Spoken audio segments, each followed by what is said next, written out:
This paper was presented at the JCT Traffic Signal Symposium 2024, thanks to our media partner Highways News, and sponsored by AGD Systems, Fourier Consulting, Traffic Group Signals, Smart Micro UK, TRL Software, PTV Group, Census Networks, and Starling Technologies.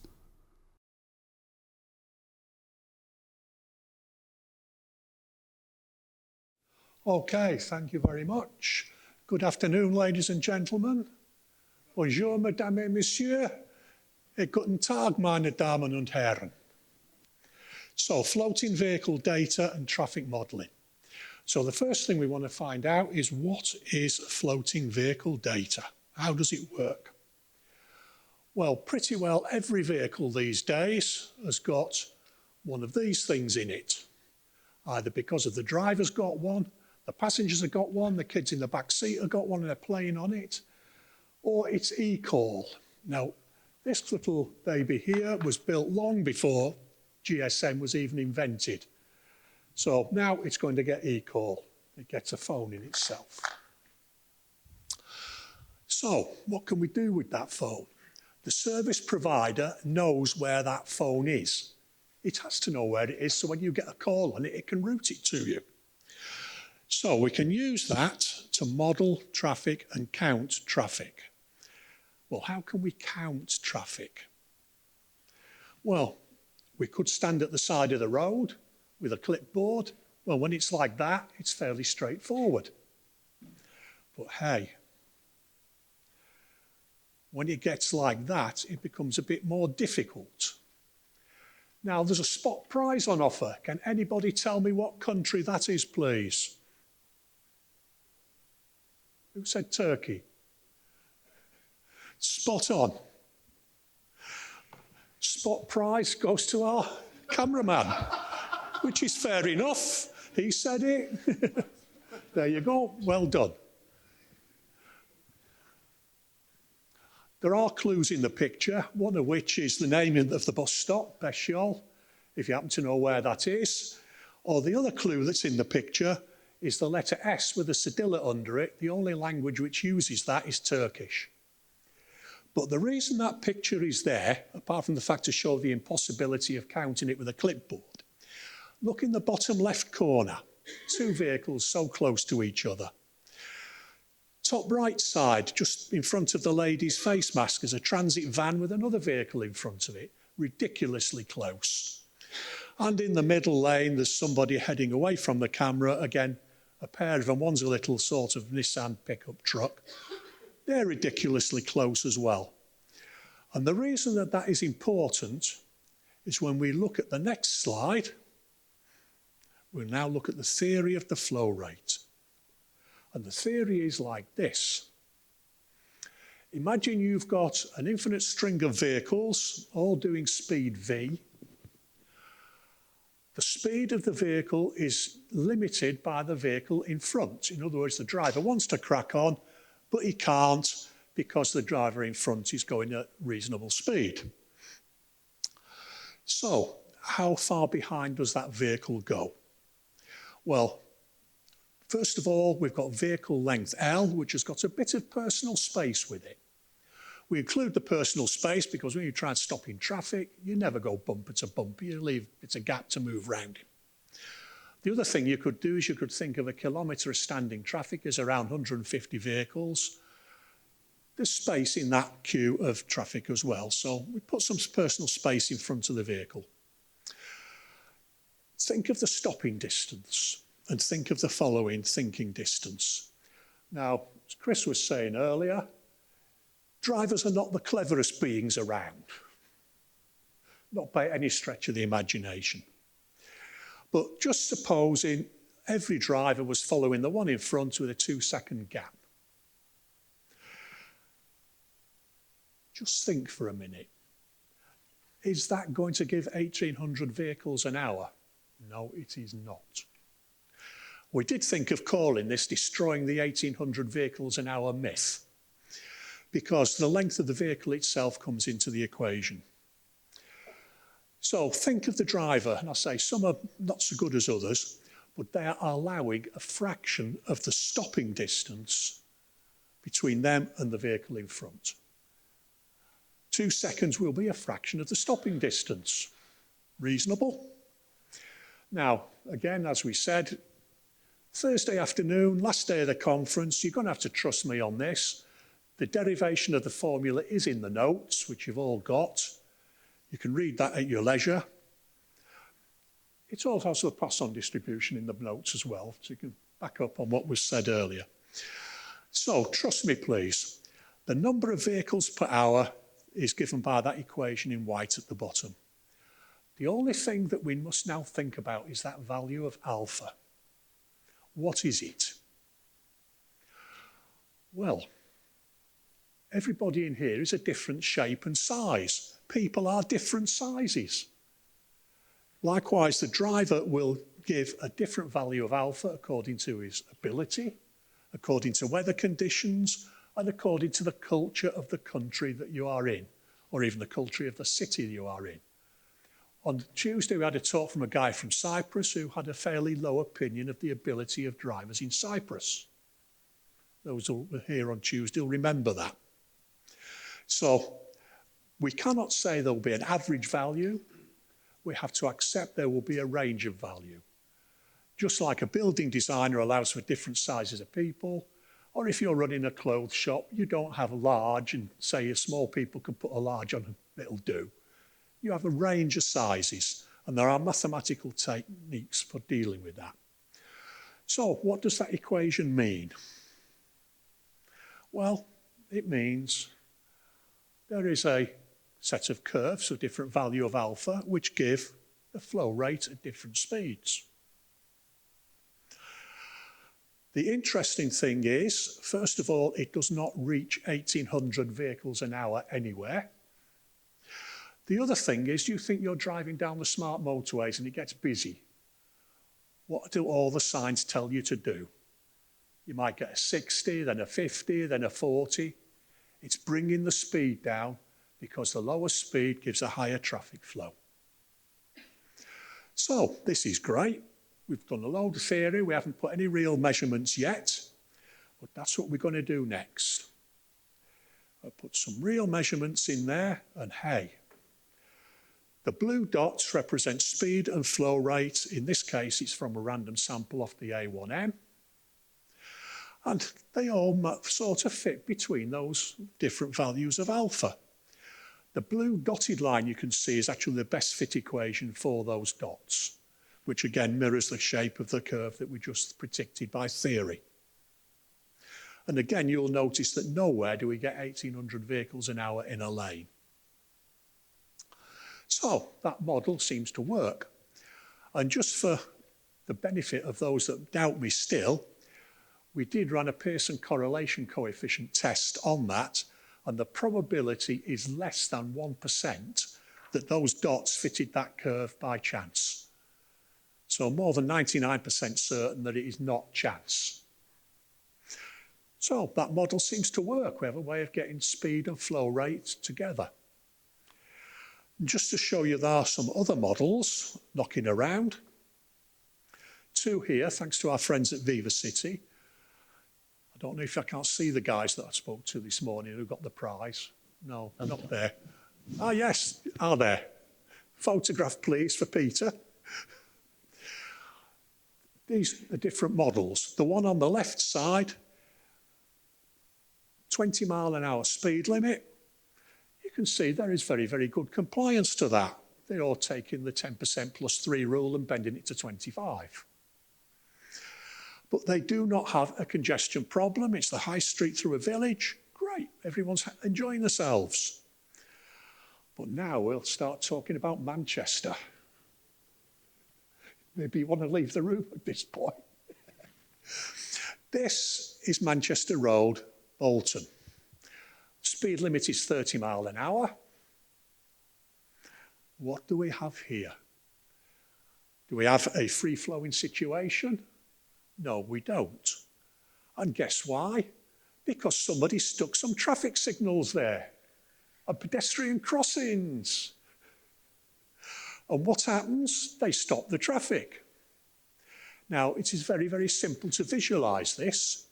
If you've got a pipe which can carry 1,800 litres of liquid a minute, you put a tap on the end of that pipe that's only open half the time, what's the maximum flow you can get out of that pipe in a minute? 900, exactly. So you stick some traffic signals, pedestrian crossings in the way, your flow rate is down, and because people are spending ages stuck in traffic, they're not moving, the average speed is down as well. So I say that's the Viva City that have given that model for us. So this is great. We know how we can link speed and flow rate at the present time. So I know it's Thursday afternoon. I know there's an hour left. But what are we going to do to extrapolate that into the future? I'm sure you will all remember from university, college, or wherever else you were educated, the Fourier transform. There seems to be a slight misprint in the formatting on here. It is e to the power of j omega t. But it is correct in your notes that you have been given. So I say it's just a formatting error that's crept into this. Combine that with Euler's formula, e to the j theta cos theta plus j sin theta, and what we will get is a fundamental and a whole string of harmonics. And what that will do is allow us to get a model of what the traffic looks like. The bottom one is the A1M, where we saw previously. The top one is junction 19 on the M6, which is Knutsford. The traffic real flow is in orange, and the Fourier transform for the model is in blue. The reason it is flat at the bottom or is overnight, we've taken the overnight out. We're not interested. We don't have a traffic problem overnight. So we're just getting a fit to the daytime traffic flows. So that's the theory.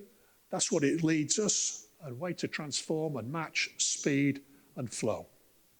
So I'll now hand over to my colleague Jason, who is going to talk some more about this. Thanks, Peter. I'll do my best to rattle through these. So what Peter's shown there is a method, in theory, of how to link speeds collected through any means that you are able to collect speed from and get some flow data off the back of it. Why did we do this is a two-part question, and one of them is a short one and the other one is a little bit longer. But very quickly, so we are using floating vehicle data here. So there's lots of different flavors of floating vehicle data. But the one that we have partnered with at Fourier is called Movin, and they're based in the Australia, New Zealand area. But floating vehicle data, for those that are less familiar, is essentially just anonymous timestamp geolocation and speed data directly from vehicles and devices and such. So there's no hardware, there's no buy-in, data's collected automatically, there's no maintenance, there's no setup and whatnot. The data that we get from Movin is essentially Google data. If you can see it on Google Maps, we get the numbers behind the colors. And that allows us to essentially collect data from almost anywhere. The caveat is, of course, that it doesn't provide us traffic count, which is probably the most important metric that traffic engineers and signal engineers use. So really, this was a process of how can we extrapolate additional information from floating vehicle data, the speed, to infer, suggest what count might be. We did a really quick case study when we first partnered with Movin just to demonstrate what floating vehicle data could do, for example. Peter's already mentioned the M6 Junction 19. They had a junction improvement to include 2 new bridges, and when it was finished, they asked us to use floating vehicle data to evidence or demonstrate some scheme objectives that they had. I'll just show you the raw data just to fly through it, but essentially one of them was that the northbound journey route through the junction did not exceed 87 seconds. So there's the threshold there, and we can see from the raw data alone that's not processed in any way. It failed at one point in time over a week. So for all intents and purposes, it was greatly achieved. And another objective that they had was to show that the queuing on the junction was essentially minimized, and that if there was queuing, that it would not impact and back up onto the main line and affect that.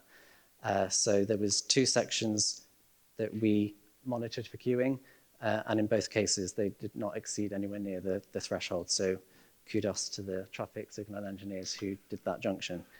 But the data is really powerful. That was all remote desktop survey to show quite powerfully that they had achieved their objectives. It was off the back of that that we started thinking we could have done with some count data, which is why we did this extra bit of work.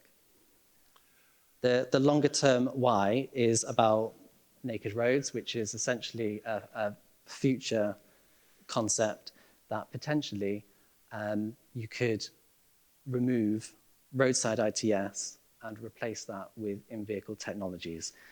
This would probably start on the strategic network with the signs and signals and in-vehicle messaging, but you could foreseeably see how that might extend in future to include other devices that cars and vehicles are currently already using.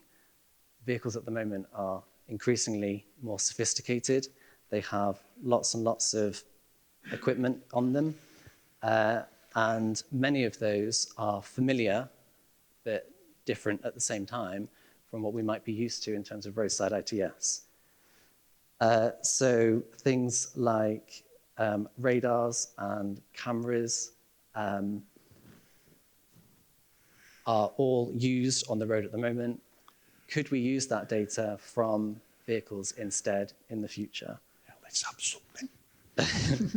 So we got loads. We could build our own connected vehicle. So things, as I said, roadside ITS equipment, radars used on the road to count traffic currently. Could we use radars from vehicles instead? It's sort of a different mindset of thinking of how that might work. CCTV, we can get CCTV footage from the road. Cars have their own cameras now. Could we use that instead? The data's not exactly the same because these sensors are moving around rather than fixed in one place. But in theory, the data is similar and we could do the same. GPS, so we know where everything is. What else we got? Obviously, everything is going to be powered. And we've got other things that are specific to vehicles. So things like ultrasonics to look at, they're used in your parking sensors, for example. And LiDARs, which are short-range radar to look at more detailed information. Usually that's pedestrian detection and things like that. That's almost everything. There's more communication devices, more radars, more cameras, all sorts of different things that we can use in the future from vehicles instead of roadside. So there's a lot of parallels there. There's a lot of overlap. One of the big issues is that this particular floating vehicle source doesn't include counts and flow, which is probably the one that's most important, hence the work that we did with National Highways. But essentially, it's a sort of an open question, an open thought experiment. Vehicles are getting more sophisticated. There's a lot more data out there now than there used to be, and that will continue to be the case. And you guys are using data all the time to do what you do. In future, that might look a little bit different, and it's an idea or a thought, as I said, just to ponder for a moment how that might look and how that might work for your use cases. That's it from us. Thank you very much.